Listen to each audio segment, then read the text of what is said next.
In 2021, Elon Musk pledged nearly 90 million Tesla shares to a bank, not to sell them, to borrow against them. In other years, on a fortune worth tens of billions, he paid almost nothing in income tax. No fraud, no offshore island, just a strategy with a name: buy, borrow, die. By the end of this video, you'll know all three moves and why the last one only works the day he dies. He didn't break the rules. He just read them better than you. Start with you. Look at your last paycheck. The government took its cut first, before you ever saw it. Automatic, every 2 weeks. Nothing you can do. Now, look at Musk. Same country, same tax code. He pays almost nothing, on 1,000 times the wealth. Not hidden on some island, hiding in plain sight. You earn. He owns. Two worlds. One tax code. You think they hold cash. They don't. They hold assets. Stock. Shares. Ownership. An asset isn't money, just a number on a screen. It turns to money the day you sell. Own it as it climbs. No tax. Your house doubles? You owe nothing. Selling pulls the trigger. Selling is the trap. So they never sell. So how do they spend? They borrow. Stock in. Cash out. The stock never leaves. It's just a mortgage. Except the cash is tax-free. Banks call it an SBLOC. Pledge shares. Get a loan. A loan isn't income. Nothing to tax. Sell, you owe tax. Borrow, you owe the bank. This isn't just a billionaire trick. There's a pocket-sized version. You might have used it yourself. Your house went up in value. Don't sell it. Borrow against it. Cash now. No sale. No tax. Banks call it a HELOC. Same move, different asset. A retiree borrows 10 grand on their home. A billionaire borrows 10 billion on stock. Same trick, just more zeros. You did it with your house. They, a fortune. Now do the math. Two paths. Path 1, you sell the stock. Held over a year, tax up to 24%. More once your state takes its cut. Path 2, you borrow instead. You just pay interest. In the 2000s, 2 or 3%.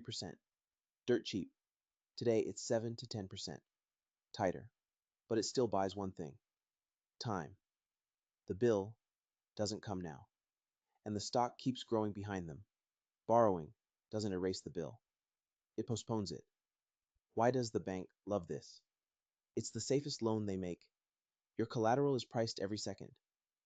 And they lend you only half its worth. The stock drops? They've still got a cushion. They're never exposed. This isn't a shady backroom deal. It's a product on the shelf. Schwab sells it. Fidelity sells it. It's not a secret. It's a brochure. But you caught the catch. Borrowing doesn't kill the tax. It only delays it. The loan still gets paid back. Someday. So how does a giant bill vanish? $50 billion gone completely. That's the third move. And it's the darkest one. Stay with me. Borrowing buys time, but time runs out. First, the obvious problem. A loan has to be repaid. So how does this last 30 years? You don't repay it. You roll it. The stock climbs. You take a bigger loan. Part of it clears the old one. The interest just gets added on top. The debt never shrinks. It rolls forward, year after year. Each new loan pays off the last. And the borrowed cash? Two uses. Some funds the life. The house, the jet, the island. The rest goes right back in. More assets, which grow, which they borrow against again. The more you own, the more you can borrow.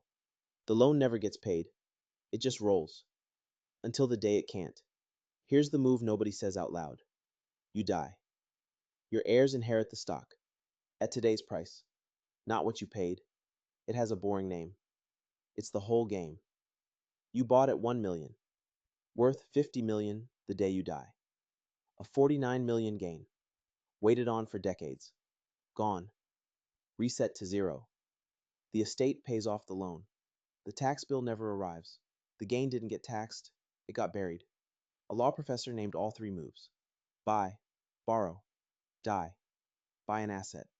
Let it grow, untaxed. Borrow against it. Spend, tax-free. Die. The step-up wipes the gain. 3 boring rules. None built for this. Stack them. You get a cheat code. Nobody conspired. 3 rules, just lined up. So is it really a loophole? Be honest. That's the whole point. Each rule alone makes total sense. A loan really isn't income. Step up spares, grieving kids, old receipts, digging up what grandpa paid in 1974. Not fraud, not illegal. 3 reasonable bricks, one by one. Stack them, and you get a wall. A wall the rest of us pay around. One brick holds the whole thing up. The step up. Not a law of nature. Somebody chose it. Somebody can unchoose it. It's all legal. That's what's unsettling. And it's not free money. Here's how the whole thing blows up. The pledged stock drops hard. The bank makes a margin call. Post more cash in 2 days. Or the bank sells your stock for you. At the bottom, the exact sale you spent life avoiding. Forced. At the worst possible moment. The move you dodged, forced in 2 days. So who can actually survive that? Only people rich enough to never need it. A billionaire borrows a sliver of a giant. A crash barely scratches them. It only pays into the millions. Big enough for a cheap bank rate. Below that, interest eats the gain. One bad month can wipe you out. It's a rich person's tool. By design. And they really do it. Back in 2021, Elon Musk pledged shares. Nearly 90 million Tesla shares. Tens of billions, just for personal loans. Larry Ellison did the same with Oracle, a credit line backed by 10 billion. He'd also bought a Hawaiian island, Lanai. The financing was never made public, so hold that link loosely, but that's the life this quietly funds. Pledge the shares, fund the life, sell nothing. Now one honest catch, you'll hear they pay zero tax. That's a lie, and lies kill the truth. ProPublica found a 3.4% true tax rate. The 25 richest grew 400 billion and paid a sliver in income tax. They called it a 3.4% rate, but that's their own made-up yardstick. Tax over wealth growth, not a real rate. They do pay tax. Just shockingly little. On fortunes. Having sold almost nothing. The honest version is smaller, far more disturbing. So why should you care? The money has to come from somewhere. Governments need a fixed pile of tax. The biggest fortunes barely chip in. The bill doesn't disappear. It shifts onto income, onto wages, onto the paycheck already rated, before you ever saw it. The giant bag pays a tiny sticker. Your small check takes the big bite. Every dollar a billionaire defers forever. The system leans harder on a worker. That worker is you. The tax they skip doesn't vanish.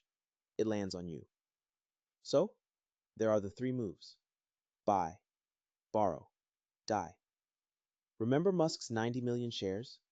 Pledged to a bank, never sold. Now you know how he paid almost nothing. Legally. So what's actually in it for you? 2 things.